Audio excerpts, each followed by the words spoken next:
नमस्कार. श्री स्वामी समर्थ सर्वांना. उद्या आहे गुरुप्रदोष आणि गुरुवारी आल्यामुळं या अधिक मासातील प्रदोषाला खूप महत्त्व आहे. अधिक मासातील हा पहिलाच प्रदोष असून या प्रदोषाचं महात्म्य एक विशेष आहे. अधिक मासामध्ये ज्या काही सेवा केल्या जातात, ज्या पुण्य कमवलं जातं, ज्या व्रत वैकल्य केले जातात त्यांना अधिक पटीने फल असते. त्याचप्रमाणे उद्याच्या प्रदोषालाही अधिक पटीने फल आहे आणि ते कसे मिळवण्यासाठी काय विशेष करावे, कशा प्रकारे पूजा करायला पाहिजे प्रदोषाची, प्रदोष व्रत कसं आचरण करायचं आणि कोणती अशी एक वस्तू आहे जी आपण शिवशंभूला आणि आपल्या श्रीगुरूला अर्पण केल्यामुळे आपल्या जीवनाचं सोनं होणार आहे, याबद्दल माहिती आपण या व्हिडिओमध्ये पाहणार आहोत. तर चला व्हिडिओला सुरुवात करूया. आता गुरुप्रदोषाचं काय महात्म्य आहे तर गुरुवारचे प्रदोषाचे व्रत हे शत्रूचा नाश करण्यासाठी उपकारक मानले जाते. या दिवशी मनोकामनायुक्त सेवा पूजा अर्चा केल्यामुळे आपले जो कोणी शत्रू असेल तो कमी व्हायला मदत होती, शत्रू मित्रामध्ये रूपांतरित होतात, तसेच शत्रूंना त्यांच्या वाईट कर्माचे फळ मिळते. त्यासाठी हा प्रदोष महत्त्वाचा आहे. गुरुप्रदोषाला तसं प्रत्येक प्रदोषाचं एक वेगळं फळ असतं आणि त्यामध्ये गुरुप्रदोष असतो त्याचं देखील हे शत्रू निवारणाचं फळ आहे. तर शत्रू निवारण करण्यासाठी काय करावं तर आपण या प्रदोषाची पूजा करताना देवाला नमस्कार करून पूजा करून प्रार्थना करावी की देवा, हे जे माझे शत्रू आहेत त्यांना तू सन्मार्ग दाखव, चांगल्या मार्गावर घेऊन ये आणि त्यांना पण सद्बुद्धी दे, ज्यामुळे त्यांचं जे शत्रुत्व आहे ते कमी होईल. अशा प्रकारे देवाला प्रार्थना करायची आहे. आता प्रदोषकाळी पूजा करताना काही वेळा प्रदोष काळ नेमका कसा ओळखायचा हे काही वेळा जणांना कळत नाही. तर प्रदोष काळ म्हणजे तो वेळ जो पूर्णतः सूर्यास्त व्हायच्या 45 मिनिट अगोदर आणि पूर्णतः सूर्यास्त झाल्यानंतर 45 मिनिट असा हा काळ म्हणजे प्रदोष व्रत काळ होय. तर या दरम्यान तुम्ही शिवशंकराची पूजा करायची आहे, पार्थिव शिवलिंगाचं पूजन करायचं आहे आणि तुमच्याकडं पार्थिव शिवलिंग नसेल तर तुम्ही मातीपासून शिवलिंग बनवू शकता. प्रदोष काळामध्ये शिवलिंग बनवण्यालाही खूप अनन्यसाधारण महत्त्व आहे. आपण आपल्या घरीच आपल्या घरच्या झाडांच्या कुंडीमध्ये पार्थिव मातीचे शिवलिंग बनवून त्याला पाण्याचा अभिषेक घालून त्याचं विसर्जन करू शकता.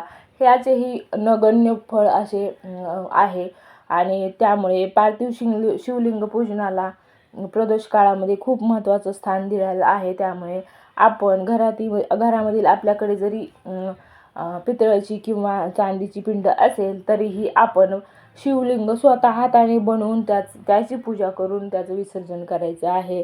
तर कसं बनवायचं, जास्त अवघड आहे का तर एकदम सोप्या प्रकारे आपण कुंडीमध्येच माती जमा करून ओली करून त्याचं पिंडीचा आकार द्यायचा आहे आणि आपण ती पिंड घरामध्ये घेऊन आपल्या जे पूजेचं स्थान आहे त्या स्थानी मांडून यथोचित प्रमाणे पूजा करून त्या ठिकाणी सर्व जी पूजा प्रदोषाची विधी आहे ती या पिंडीवरच करायची आहे आणि दुसऱ्या दिवशी सकाळी आपण विसर्जन करून ही जी पिंड आहे ती आपल्या घरीच आपण एखाद्या छोट्या टपामध्ये पाणी घेऊन त्यामध्ये ही पिंड आणि सर्व साहित्य विसर्जन करू शकता.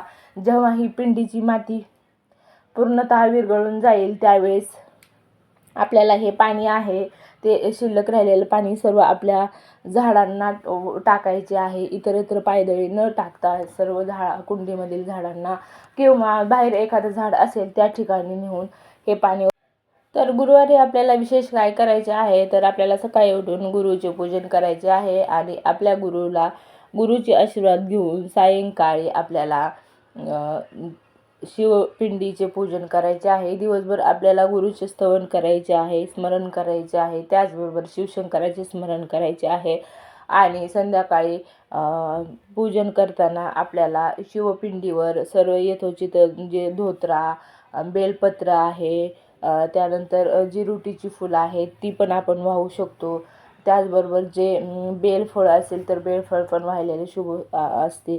अशा प्रकारच्या ज्या वस्तू आहेत ज्या शिवाला प्रिय आहेत त्या आपण पिंडीवर अर्पण करून यथोचित पूजा करायची आहे. पूजा करताना आपल्याला शिवस्तुती आवश्यक म्हणायची आहे, कारण शिवस्तुती म्हणल्यामुळे भगवान शिव खूप प्रसन्न होतात आणि जे महत्त्वाचं स्तोत्र आहे ते कोणतं स्तोत्र म्हणायचं आहे यावेळी शिवपिंडीची पूजा करताना ते मी तुम्हाला सांगणार आहे. तर जे आपल्याला शिवपिंडी सर्व पूजा झाल्यानंतर शिवस्तुती म्हणल्यानंतर त्याचबरोबर जे प्रदोषाची कथा नंतर कथा वाचून झाल्यानंतर आपल्याला शिवपिंडीवर तांदूळ हातात घ्यायचे आहेत आणि जे कैलास राणा शिवचंद्रमौळी सुरुवातीची जी स्तुती आहे ती आपल्याला शिवपिंडीवर शिवमुठ वाहून म्हणायची आहे. आणि त्यानंतर शिवस्तोत्र आहे जे शिवपंचाक्षर स्तोत्र आहे ते आपल्याला म्हणायचे आहे. हे स्तोत्र तुम्हाला मोबाईलवरही सहज मिळून जाईल किंवा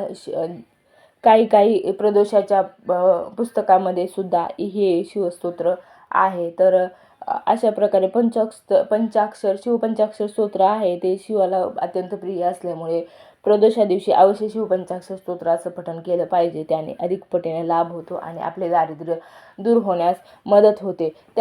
तर उद्या गुरुवारी आपल्याला गुरुला प्रसन्न करून घेण्यासाठी काय विशेष करायचे आहे, तर गुरुवारी यथोचित गुरुचे पूजन करून आपले जे गुरु आहेत त्यांना आपण पिवळी डाळ आणि गूळ एकत्रित करून नैवेद्य अर्पण करायचा आहे. गुरूंना पिवळे फूल व्हायचे आहे.